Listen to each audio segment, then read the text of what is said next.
Hello and welcome. I'm so excited to have you here. Thank you for the gift of your time. Glad to have you here. And if this is your first time, give us a try. We don't bite. Unless you say something you shouldn't say or say something hateful or something like that, then the claws come out. And the vampire teeth come out. All of it comes out. But stick around. And if you see you like the content, or you enjoyed it, or you thought it was ridiculous or something like that, hey, subscribe. Leave us a comment and like, because that helps us out. And for the subscribers, mi gente. You know what I'm thinking, actually? I think I'm going to start teaching Spanish. So, like a couple of words. So every podcast, we will learn a new word. And we will practice it. Right? So I think the word is going to be mi gente. Mi gente. So, my people. Now, I do know there's another podcaster that says that. He says, my people. And I think I had recorded one of the podcasts and I kept going, well, my people, you need to. And then I realized, I said, oh, no. I can't use that because that's sort of his phrase that he uses. So I'm going to say it in Spanish then. Mi gente. So it's mi gente. Mi gente. Gente. All right, so we'll practice that again. Bueno, mi gente, my people. Thank you once again, and we are moving up here. We are literally moving up from yesterday.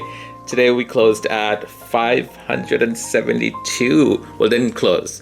Last I checked, it was 572 subscribers. So from 522 yesterday to today, that's quite a wonderful jump. And thank you so very much, our new subscribers.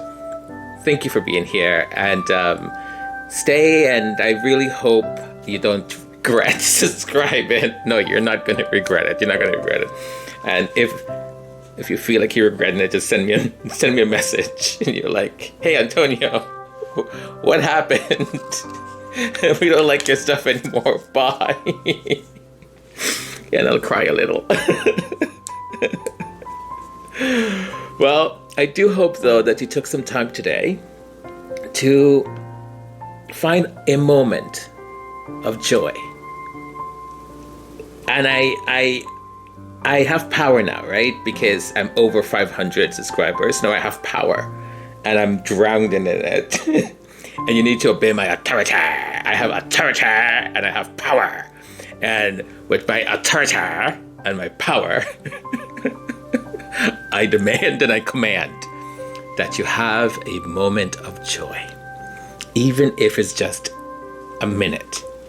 In your day, find a moment of joy.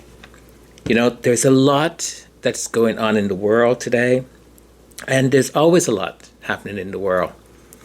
We have, unfortunately, leaders and people of influence, people with power, who seem to be sowing and continue to sow the seeds of anger, hate, distrust, wars. And they are setting the planet on fire, here, there, and everywhere. And I want to, even if it's just a little tiny itsy bitsy bit, that we have a moment of joy. Each day, doesn't matter what it is. It could be a smile from someone, a hug, a kiss, a tender moment, laughter, being kind, opening the door for someone, even if they were rude after and said, I can open my own door, leave it alone. It doesn't matter, as long as you knew and you know in your heart that you've had a moment of joy.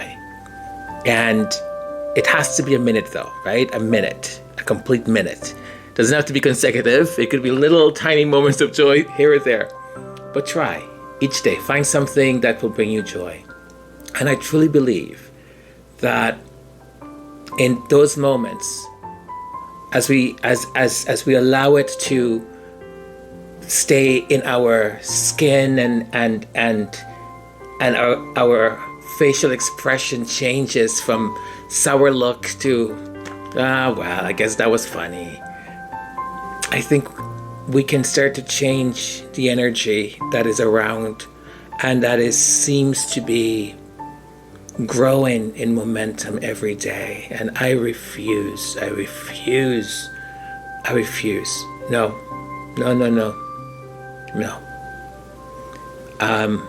I'll probably mess this up, but Maya Angelou said, she said, you have to keep a part of yourself that is pristine, clean and clear and pristine. And I want us to find that for ourselves in that moment of joy. Because when you have that place of, no one can invade it, no one can, soil it with dirtiness. And I think when we're able to accomplish that every day, the energy of that goodness, of that beauty, it will change things and change the world. I really believe that. Because I think the mission of, and that word is sort of bugs me a little bit, but the mission of evil is to take good people of heart, good people of soul, good people, and turn them, because they lose hope. Because when they turn on the television, all they see, and you know what you see. When we listen or look at our politicians, our leaders, we know what they do. There's a lack of values and morals. And I'm not talking about those things where people start judging each other, right? You start coming to me with your judgmentalness, and I'm like, hello, goodbye. Right? You don't know my life. So you have, it's like, my mom used to say, going to church on a Sunday. Going to church on a Sunday. You'll have everyone gossiping. I'm like, are we here to like praise the Lord or to gossip about sister so-and-so and brother so-and-so? I grew up in sort of both Catholic and Baptist churches. And it was quite interesting, the experience of the two different churches, right? And in the Catholic Church, sort of regimented, and you open the book and it says the date, and this was going to happen, and everything is sort of choreographed. Baptist Church, oh man. I used to sit there and sometimes, and I was like, what is happening? I don't know. But it's always wonderful. I find cathedrals and churches, even though I don't attend officially any church services, I find them, especially when I travel, very soothing. I will, wherever I am, I will try and find a church or cathedral that's open, and I will just go there and sit. I just sit there. There's a certain energy that gives me peace. And in that environment, I'm able to say thank you. Thank you. Thank you for the privilege that I've been given to travel, to meet people, to discover how things are done in a certain area of the world, or their views and opinions and their life, and sometimes the joy that they have in the most simplest things. That reminds me that it is the most simplest things that matter. So with that, welcome. We have a pretty interesting Majesty Sussex report today, as we do every day. Well, not every day. I have to take that back. because sometimes, I'm not able to do the podcast. And talking about that, actually, I love how I jump from one thing to another. I was speaking to a colleague. You see, I jumped again.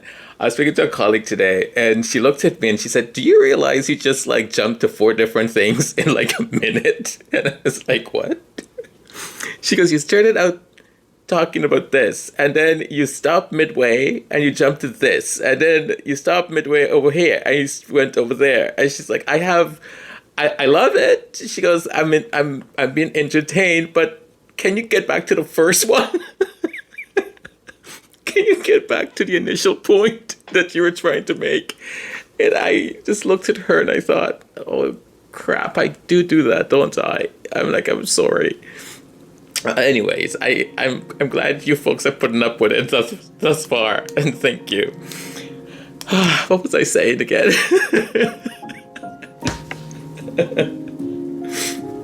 Well, I was going to talk about trying to be more consistent, because one of the things that I know that a lot of us appreciate is consistency. When someone is not consistent in certain parts of what we're expecting, then, there's expectations that are created and we don't live up to those expectations.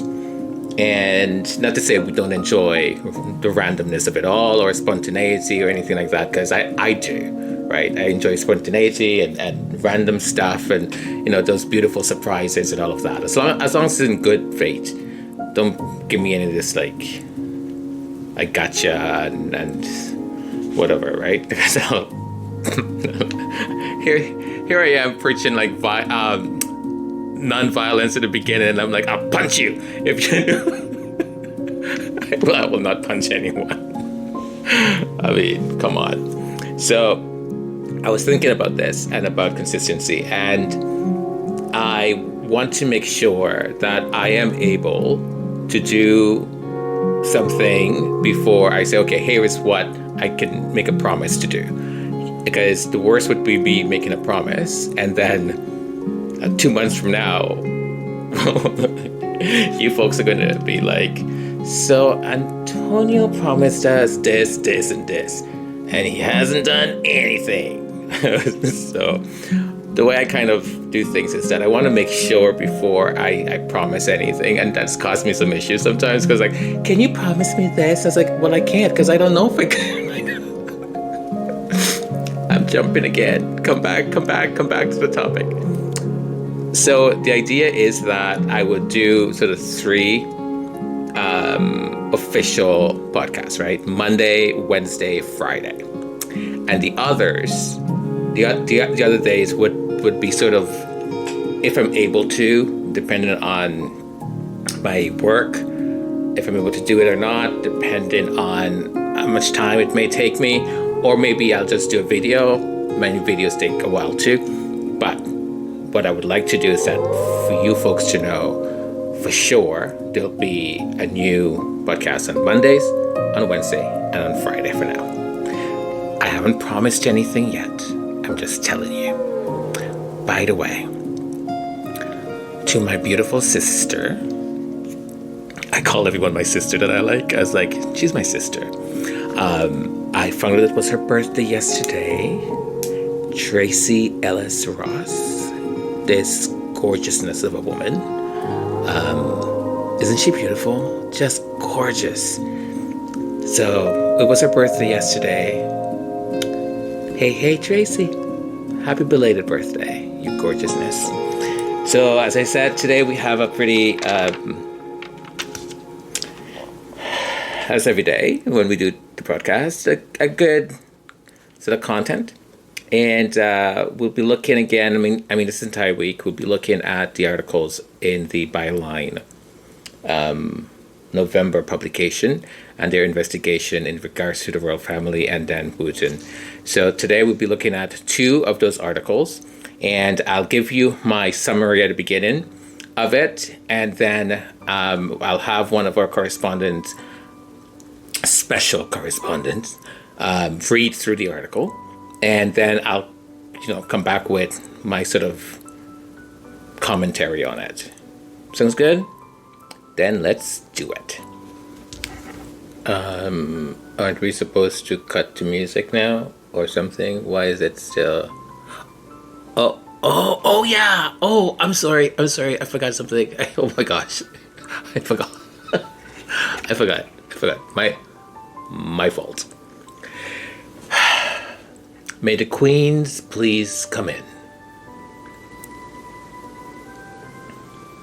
See what I did there, folks? Magic. I saw this on one of the social media networks, and I just loved it. I was like, oh, wow, I love this. So the guy that does it, let me just make sure his Twitter stuff is up. And his name is David Zenyama. David Zenyama. I hope I'm pronouncing that correctly. I actually like that. Zenyama. Pretty cool. And if you go on his social media account, you'll see all these sort of interesting art that he does. I'm guessing it's AI. I looked at some of the other stuff, and I think it's AI, and I absolutely love it. I think it's pretty interesting and very cool, and I love the concept and how he approaches it. But I love these. So when I saw it, I was like, "There's the queens." So the queens are in the house today, and they will stay here and hang out with us. And now for real, hit it.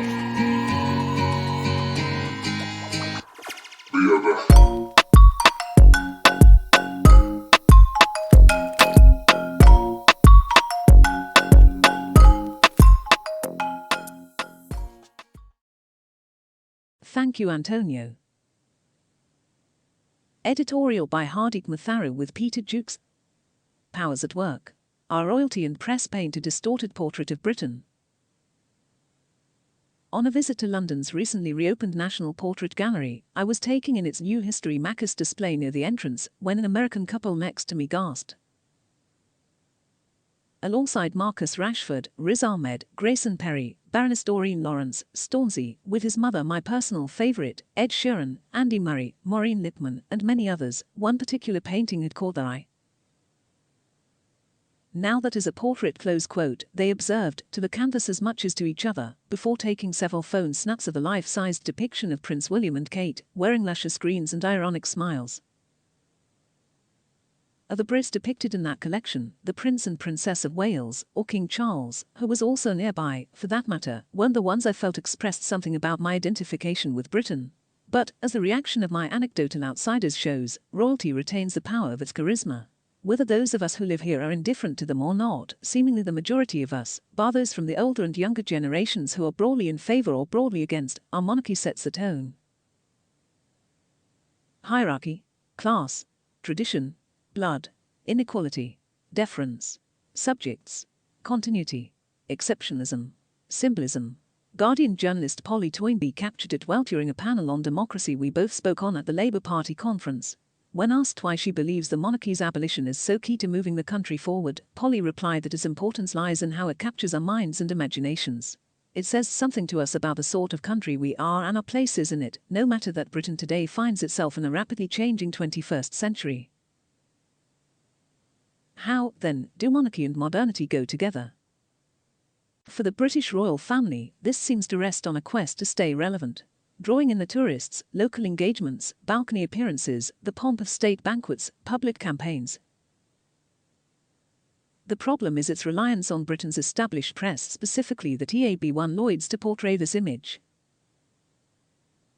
They have no guarantee of being portrayed in a favourable light, either because, alongside the photo ops and puff pieces, the press requires drama too.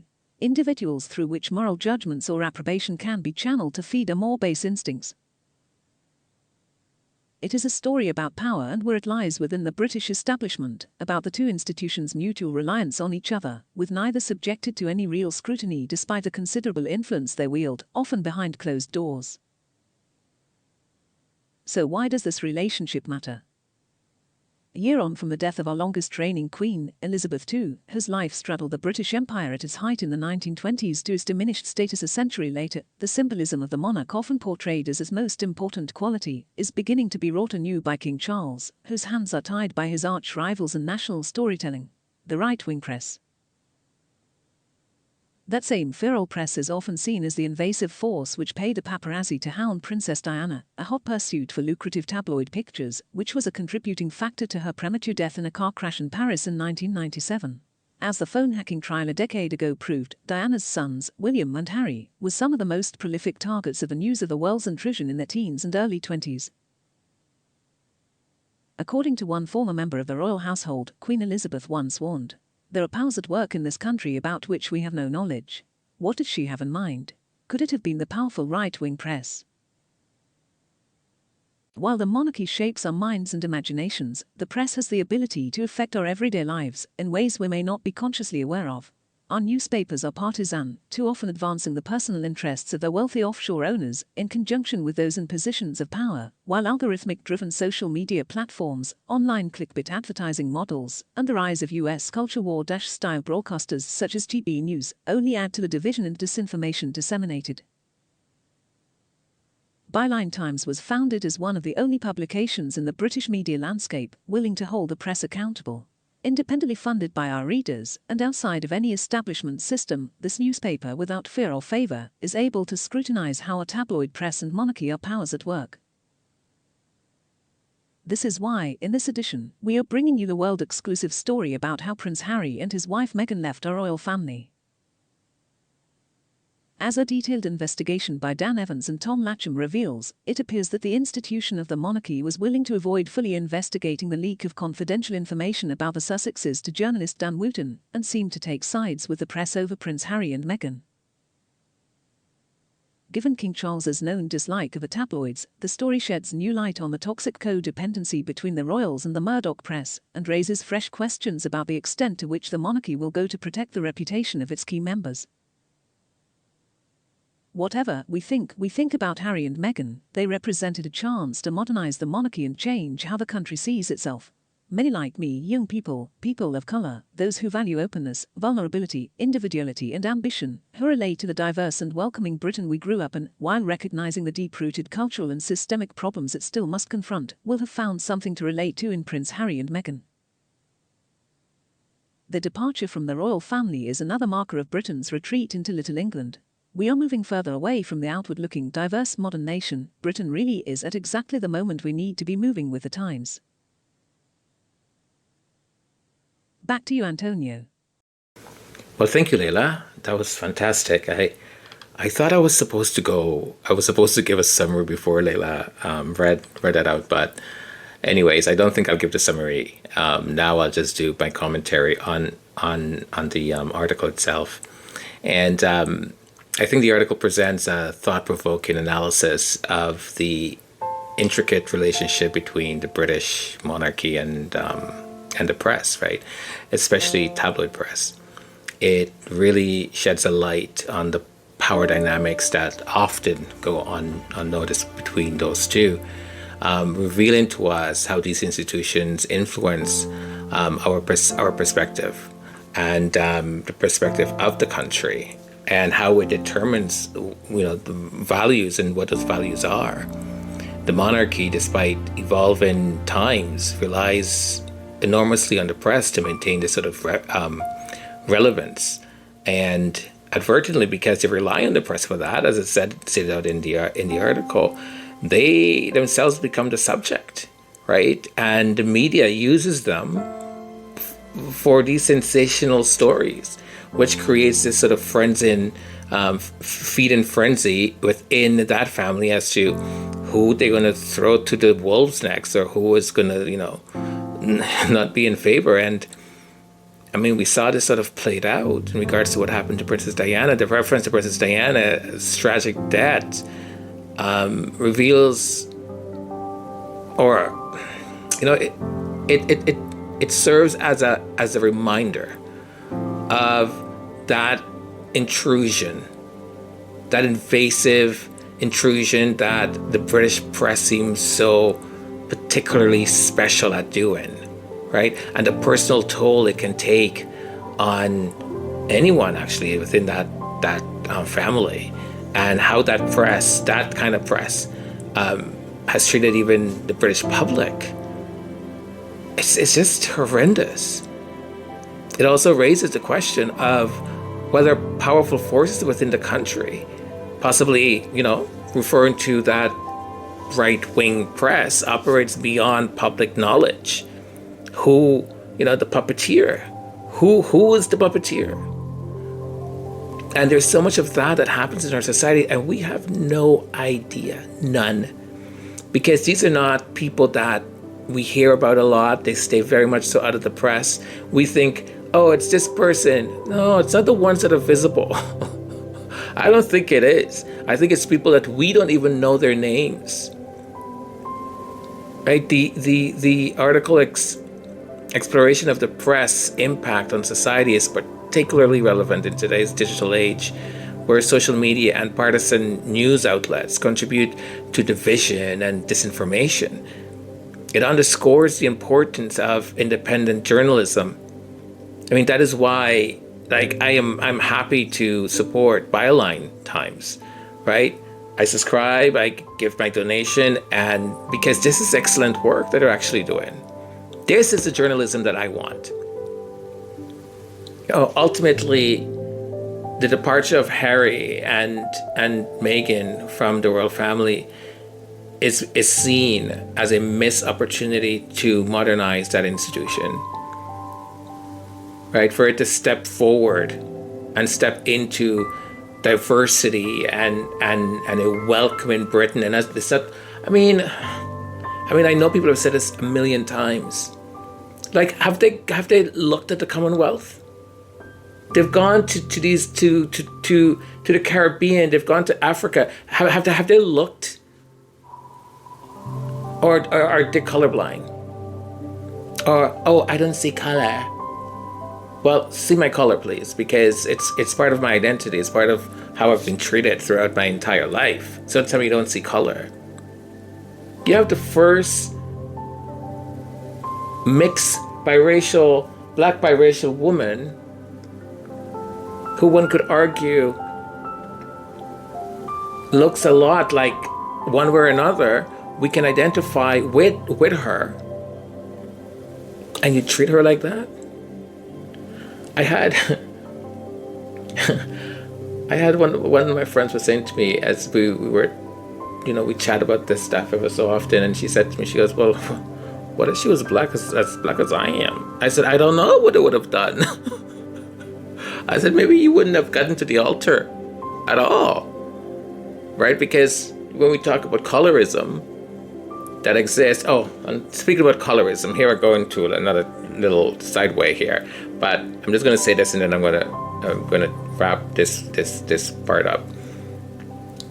I'm sick and tired of people saying,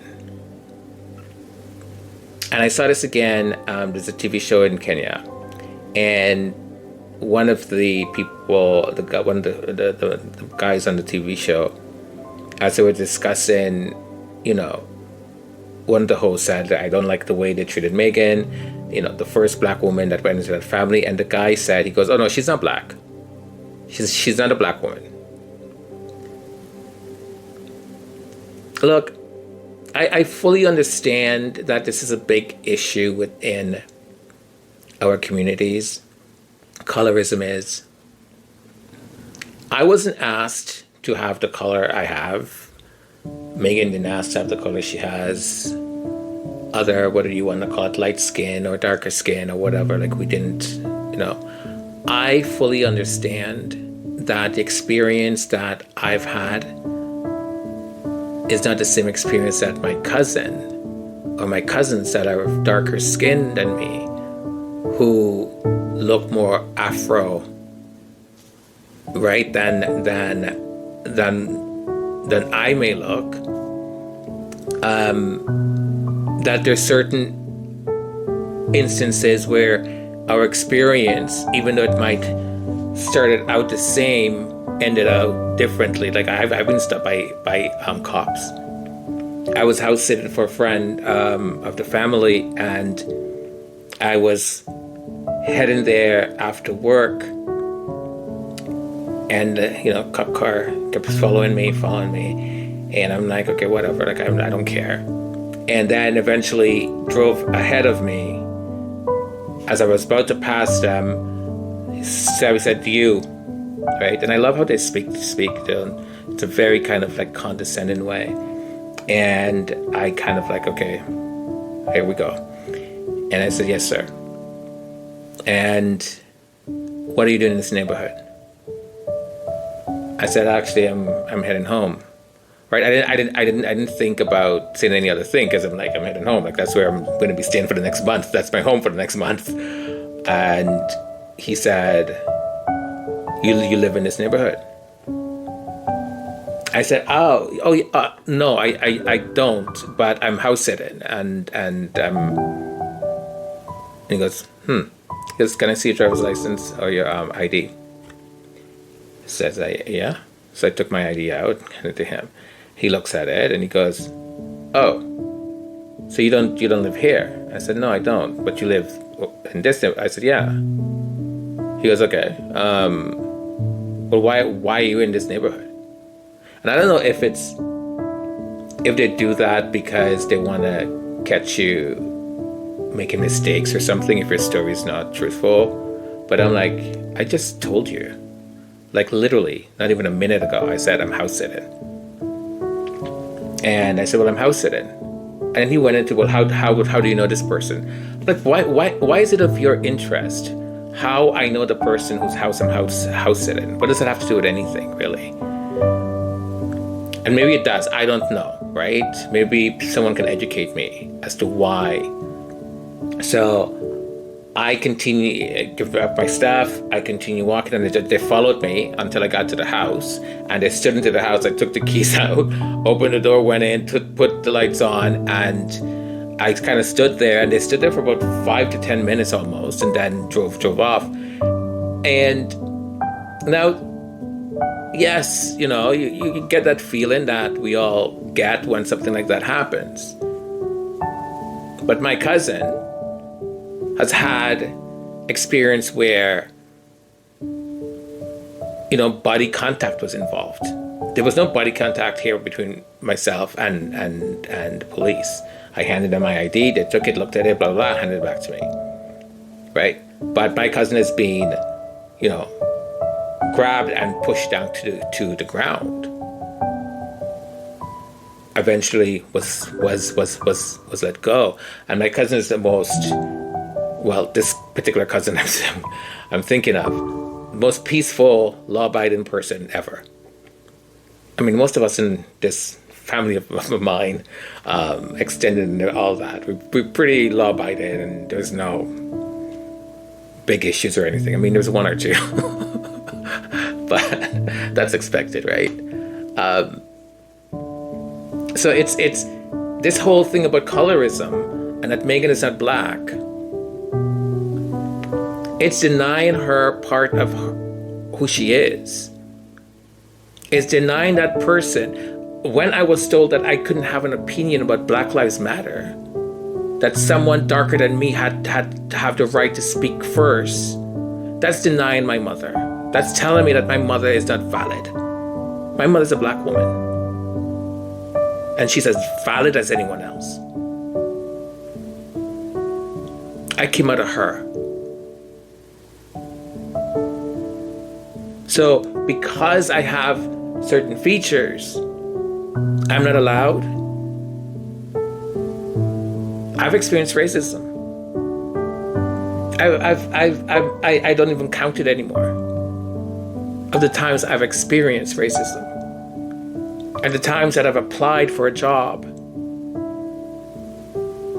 to be told, the positions are filled.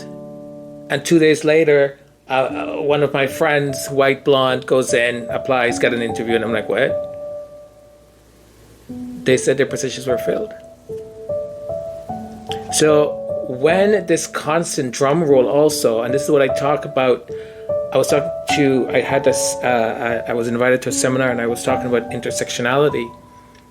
And the thing many times with people who are mixed race is we are kind of left in the middle of the road somewhere where the different intersections cross, or different cultures or identities cross, and we're left somewhere there in the middle because no one wants us.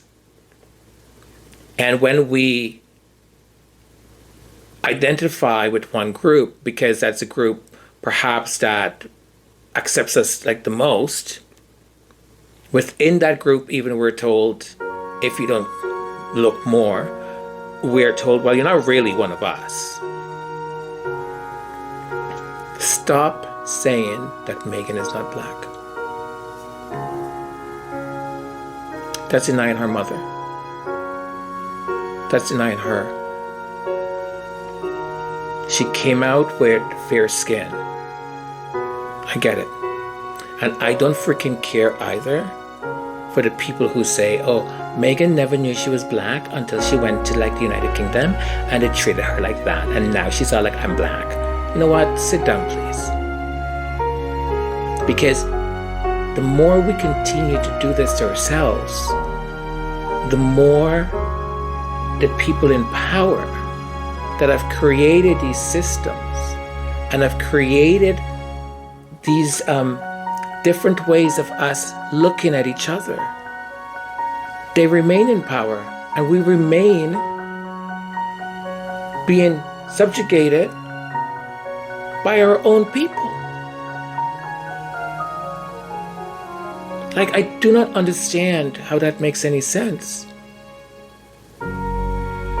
Because we can all recognize that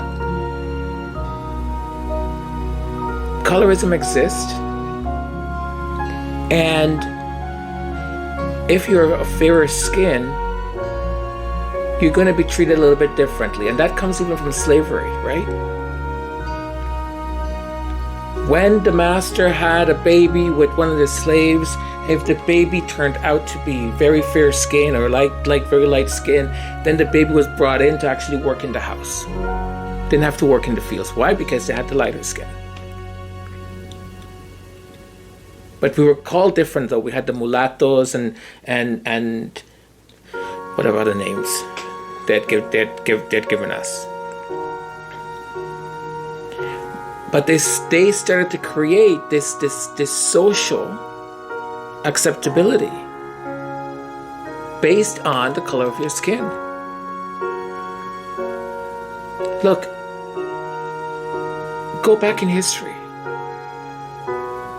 This whole thing about superior, inferior, and all that kind of stuff, you could trace it back, and it started in Portugal.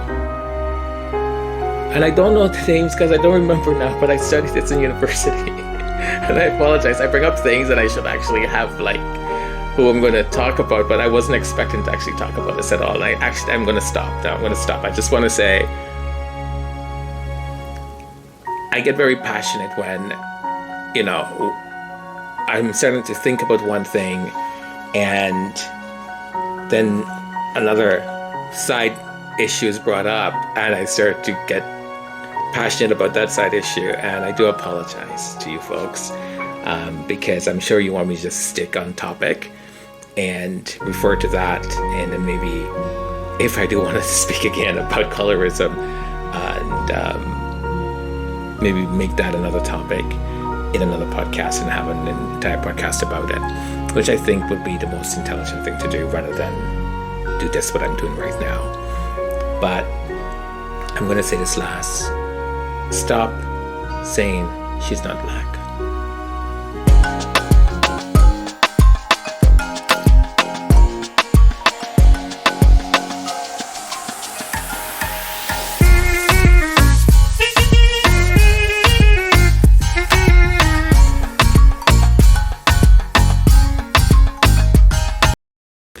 Hello, thank you for still sticking around. If you have, thank you.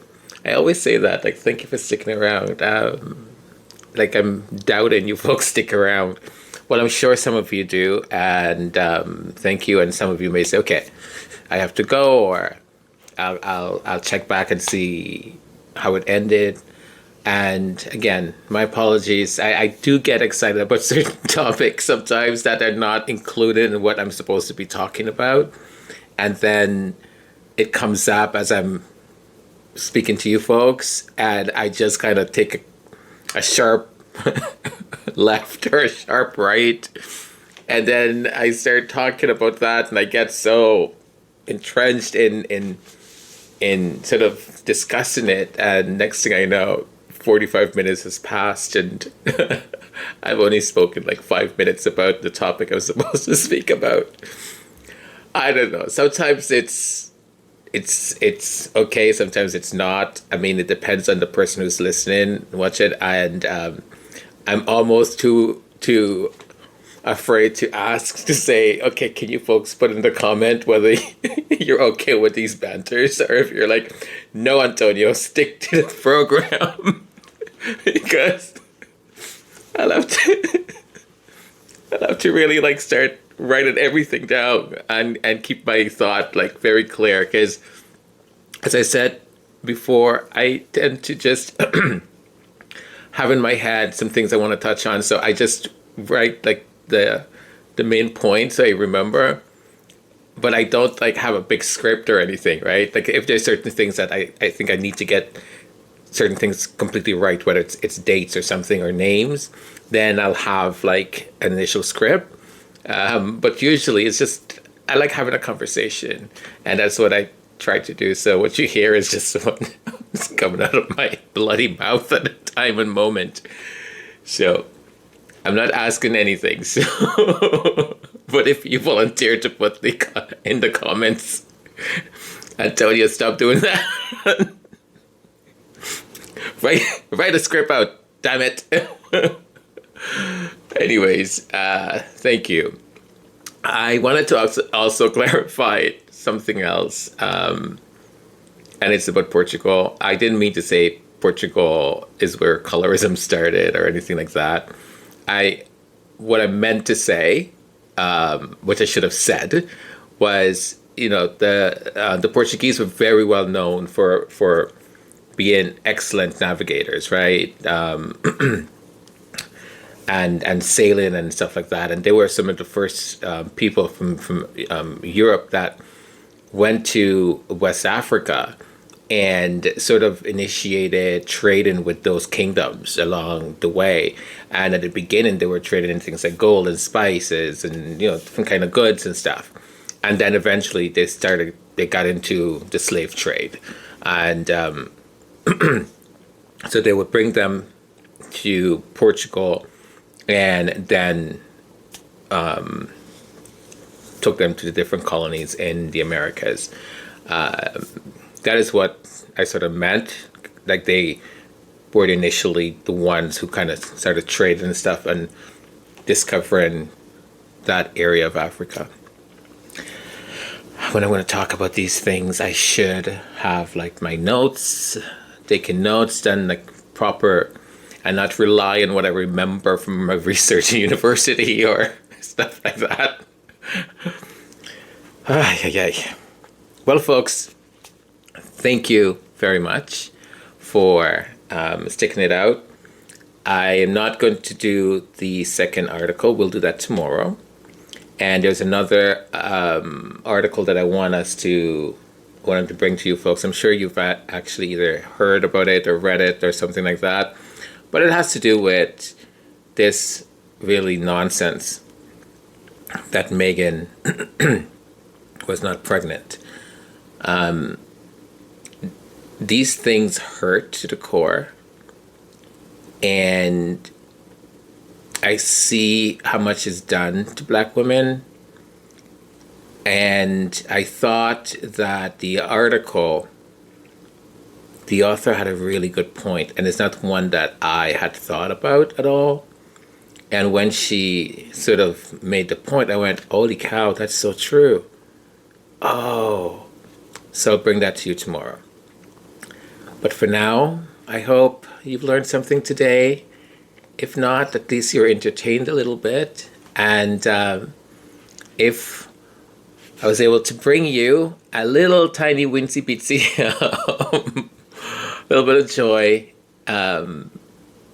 in this moment and in this time, and perhaps to distract your mind from other things, then I've accomplished something. And that makes me happy, because I want this to be a place that you can come to and just either learn something or be entertained one way or another with my silliness sometimes. Je t'aime beaucoup. I love you all. But I do love some more than others. And that's because I know some of you are practicing having your joyful moment. And others are just ignoring my joyful moments. They're like, I'm not doing it, Antonio. Well, then I love you less. My love has conditions to it. Enjoy your day if you're starting or you're in the middle of it, or if you're coming towards the closure of your day, whichever point that you are in. Again, find a minute and bring some joy into your existence. You'll feel better about things, even if it's just for a little bit. Be kind to yourself, please. There's only one of you, and you are uniquely you. And the things that you have to offer because they uniquely come from you. So be kind to yourself. And sometimes, things don't work out the way we expect or we want them to, and we tend to beat ourselves up. Just don't. You whatever happened, and it probably was meant to happen that way, if you believe in everything happens for a reason. So be kind to yourself, be gentle to yourself, because as I said at the beginning, there's enough things going on in the world for us to also, be beaten up on ourselves. So be kind to yourselves. Your loved ones, they love it when you're kind to them too. Even if they're grumpy and can be a pain. Sometimes it's telling them, I love you, by the way. Or a really strong, beautiful hug says everything they need to know. So be kind to your loved ones. Pick up the phone, call, and to those strangers you'll never know, the names you'll never know, but for some reason, in some moment, and in some second of some day, your path will cross. Be kind to them too. Until we speak again. Bye for now.